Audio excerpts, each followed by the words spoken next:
মেয়েরা, আমরা যত পর্যন্ত পড়েছিলাম তারপর থেকে এবার পড়া শুরু করব। And so it was indeed, এবং এটাই সত্যি সত্যি হচ্ছিল, অর্থাৎ অ্যালিস আস্তে আস্তে ছোট হয়ে যাচ্ছিল। She was now only 10 inches high, সে এখন মাত্র 10 ইঞ্চি উচ্চতার হয়ে গিয়েছিল। And her face brightened up at the thought that now she was now the right size for going through the little door into that lovely garden. এবং তার মুখ অত্যন্ত খুশিতে ঝলমল করে উঠেছিল বা উজ্জ্বল হয়ে উঠেছিল এইটা ভেবে যে she was now the right size, এখন তার সঠিক মাপ হয়েছে for going through the little door, ওই ছোট্ট দরজাটা দিয়ে যাওয়ার জন্য ওই চমৎকার বাগানটাতে।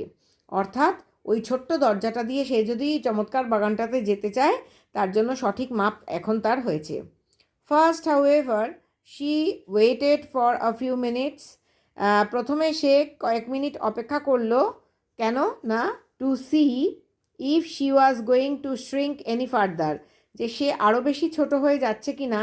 শ্রিঙ্ক মানে কুঁকড়ে যাওয়া, সে আরও বেশি কুঁকড়ে ছোট হয়ে যাচ্ছে কি না সেটা দেখার জন্য সে কয়েক মিনিট অপেক্ষা করলো।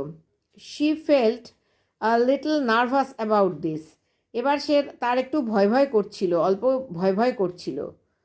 For it might end you know, কারণ এটা গিয়ে এমন জায়গায় শেষ হতে পারে, বুঝতেই পারছো। Said Alice to herself, Alice নিজেকেই বলল, in my going out altogether, যে আমি যদি পুরোটাই ছোট হয়ে যাই, মানে সম্পূর্ণ অদৃশ্য হয়ে যাই, গোয়িং আউট অল টুগেদার সম্পূর্ণভাবে আমি একেবারেই অদৃশ্য হয়ে যাই যদি, লাইক আ ক্যান্ডেল, মোমবাতির মতো, মোমবাতি যেরকম নিভে নিভে পুরোপুরি অদৃশ্য হয়ে যায় শেষ হয়ে, আমিও সেরকম ছোট হতে হতে যদি পুরোপুরি অদৃশ্য হয়ে যাই। I wonder what I should be like then, আমি বিস্মিত হয়ে ভাবছি যে তখন আমার কি হবে বা আমাকে কেমন দেখতে হবে।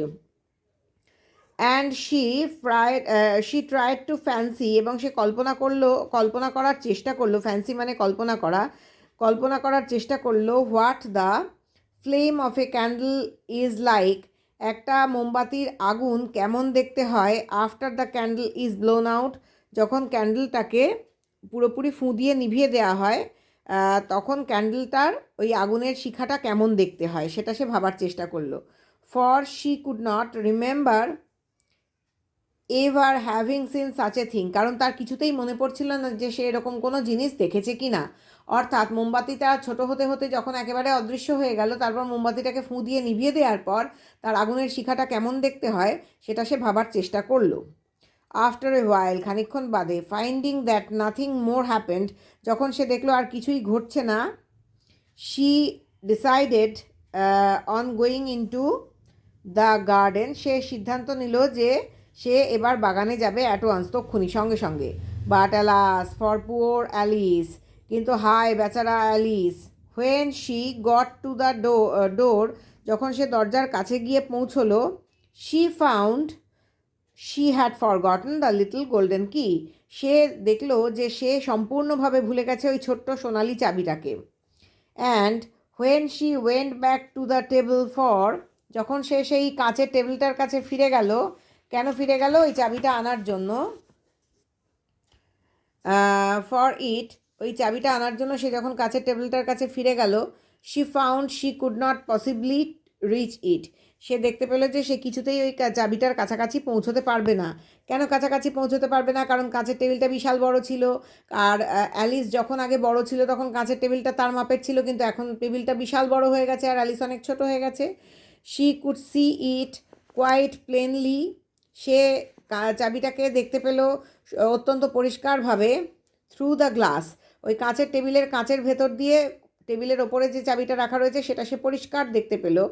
And she tried her best to climb up one of the legs of the table, সে তার সবচেয়ে ভালো চেষ্টাটা করলো ওই টেবিলের একটা পায়া বেয়ে ওঠার। But it was too slippery, কিন্তু পায়াটা ছিল খুবই পিছল। And when she had tired herself out with trying, যখন সে নিজেকে ক্লান্ত করে ফেললো চেষ্টা করতে করতে, the poor little thing sat down and cried, বেচারা ছোট্ট মানুষটা বা বেচারা ছোট্ট জিনিসটা অর্থাৎ অ্যালিস বসে পড়লো এবং কাঁদতে লাগলো। Come there is no use in crying like that. চুপ, এরকমভাবে কেঁদে কোনো কাজ হবে না।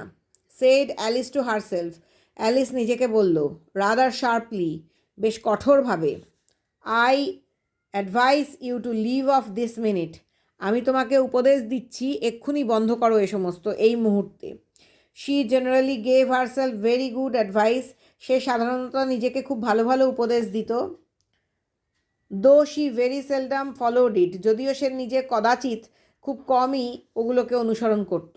And sometimes she scolded herself so severely, মাঝে মাঝে সে নিজেকে এত কঠোর তিরস্কার করত, স্কোল্ডেড মানে বকুনি বা তিরস্কার করা, এত তীব্রভাবে বা কঠোরভাবে, as to bring tears into her eyes, যাতে তার নিজের চোখেই জল এসে যেত।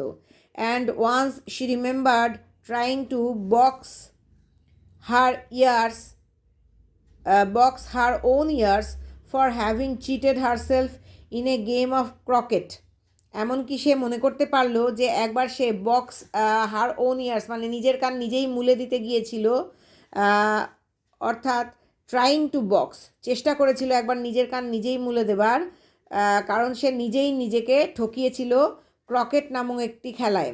ক্রকেট খেলাটা তোমরা একটু ইউটিউবে বা গুগলে দেখে নেবে।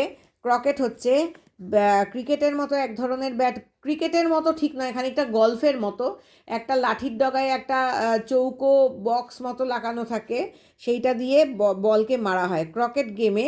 সেখানে সে নিজেকেই নিজে ঠকিয়েছিল বলে সে নিজের কান নিজেই মুলে দিতে গিয়েছিল। She was playing against herself, সে সেই ক্রকেট খেলাটা খেলছিল নিজেরই বিরুদ্ধে, কারণ নিজেই দুখানা মানুষ হয়ে গিয়েছিল এবং নিজেই নিজের বিরুদ্ধে খেলছিল এবং নিজেই নিজেকে ঠকাতে গিয়েছিল বলে নিজেই নিজের কান মুলে দেওয়ার চেষ্টা করেছিল। For this curious child was very fond of pretending to be two people, কারণ এই কৌতূহলী বাচ্চাটি বা এই অদ্ভুত বাচ্চাটি অর্থাৎ অ্যালিস, সে খুব পছন্দ করতো ভান করতে যে সে যেন নিজেই দুজন মানুষ। বাট ইটস নো ইউজ নাও, কিন্তু এখন এটার আর কোনো প্রয়োজন নেই বা এখন এটার আর কোনো দরকার নেই। নো ইউজ নাও, হ্যাঁ, এটা একেবারেই কি বলবো, কার্যকরী নয়, যুক্তিযুক্ত নয়, এর কোনো ব্যবহার এখন আর নেই। থট পুওর অ্যালিস, বেচারা অ্যালিস ভাবলো, to pretend to be two people why, যে এখন আর এই রকম নিজেকেই দুজন মানুষ মনে করে তাতে কোনো লাভ নেই। কারণ কি, এতই ছোট হয়ে গেছে যে ওইটুকুনি ছোট্ট একটা মানুষ সে কিনা দুজন মানুষের সমান বা দুজন মানুষের ভূমিকা পালন করবে, সেটা একেবারেই মানে নিরর্থক, তার কোনো অর্থই হয় না। নো ইউজ, কোনো তার প্রয়োজনীয়তা নেই। Why there is hardly enough of me, আমার নিজেরই খুব কম অংশ অবশিষ্ট আছে, প্রায় নেই বললেই চলে, to make one respectable person, যে একজন অত্যন্ত সম্মানীয় ব্যক্তি হিসেবে প্রতিষ্ঠা করার মতো নিজের মধ্যেই খুব কম অংশই অবশিষ্ট আছে, আমি নিজেই এত ছোট হয়ে গেছি, এটাই সে বলার চেষ্টা করলো। এই পর্যন্ত থাক।